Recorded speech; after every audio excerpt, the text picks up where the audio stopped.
adalah gembalaku, takkan kekurangan aku. Saudara-saudara terkasih, selamat pagi, salam jumpa lagi dalam Sabda Siap Saji, Sabtu 27 Maret 2021, hari biasa pekan kelima Prapaskah. Dalam nama Bapa, Putra, dan Roh Kudus. Bapa yang penuh kasih, berutusan Yesus sampai pada Nadir, di mana orang merencanakan kejahatan dan kebusukan tentang Yesus. Apakah ini merupakan risiko kehidupan, di mana setiap orang yang berbuat baik selalu mendapatkan kecaman, mendapatkan penderitaan. Maka ajarlah kami ya Bapa agar tetap konsisten dengan apa yang kami lakukan dan disadari risiko perbuatan baik itu. Maka kami akan tetap berjalan di dalam Engkau, jalan kebenaran dan hidup.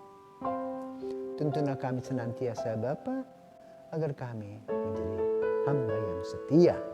Demi Kristus Putra-Mu dan pengantara kami kini dan sepanjang masa. Amin.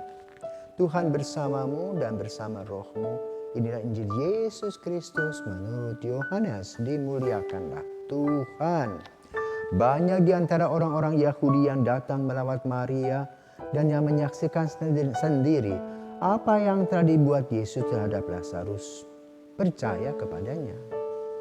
Tetapi ada juga yang pergi kepada orang-orang Farisi dan menceritakan kepada mereka apa yang telah dibuat Yesus itu.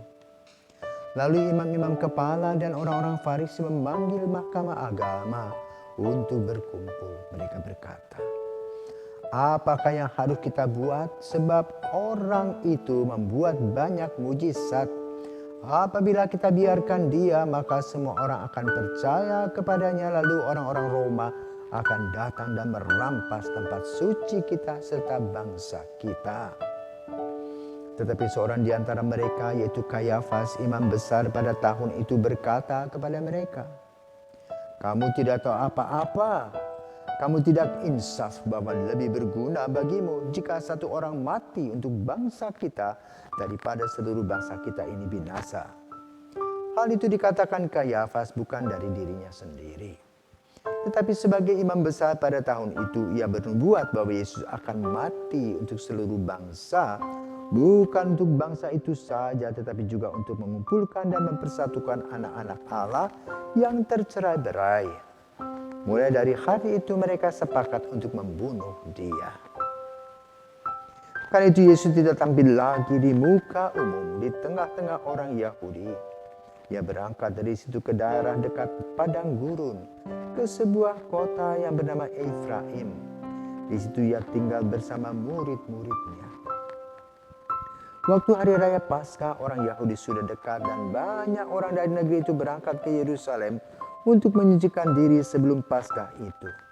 Mereka mencari Yesus dan sambil berdiri dalam bait Allah mereka berkata seorang kepada yang lain, bagaimana pendapatmu? Akan datang jugakah ia ke pesta? Demikianlah Injil Tuhan. Terpujilah Kristus. Hidup ada batas. Garis ada awal, ada akhir.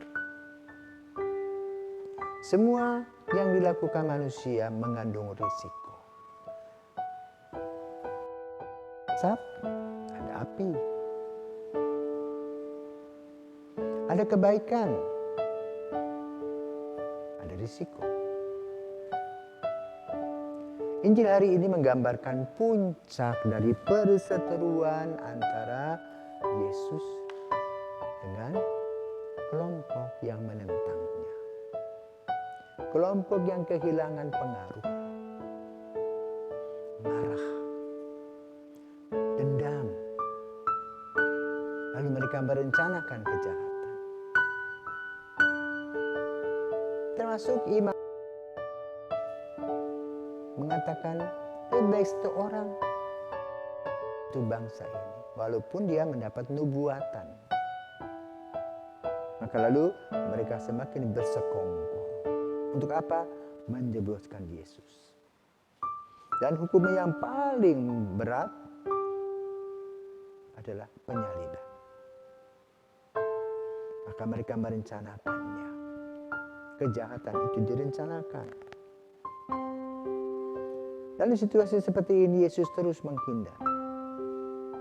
Belum waktunya, tetapi nanti ada saatnya.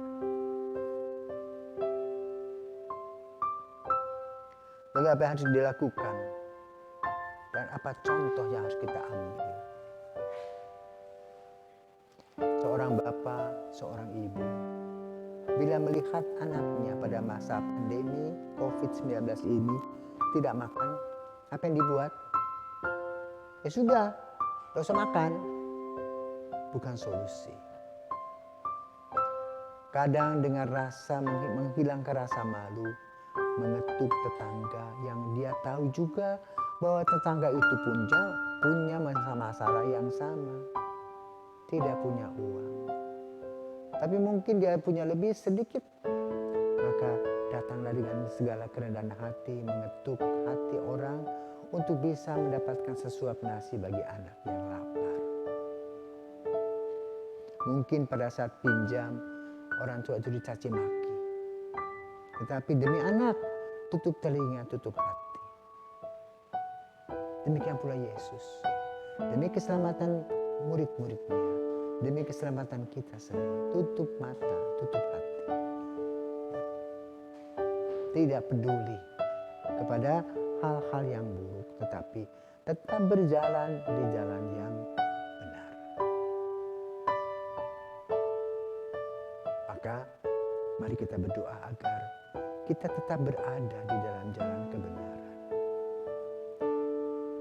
Kenapa?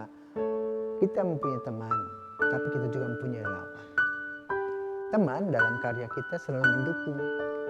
Tapi lawan, wow, kompetitor mengatakan, apa itu yang dia buat? Cari muka, beginilah, begitulah. Maka lalu kita harus jalan terus dengan menanggung risiko dalam melaksanakan perbuatan-perbuatan baik. Dan itulah risiko sebagai misionaris.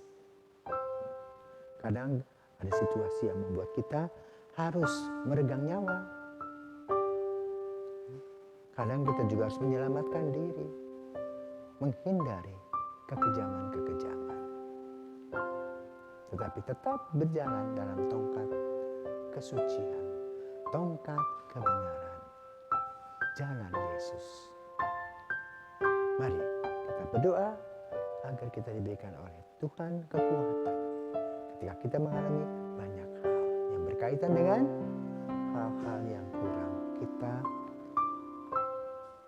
pikirkan tetapi membahayakan kita.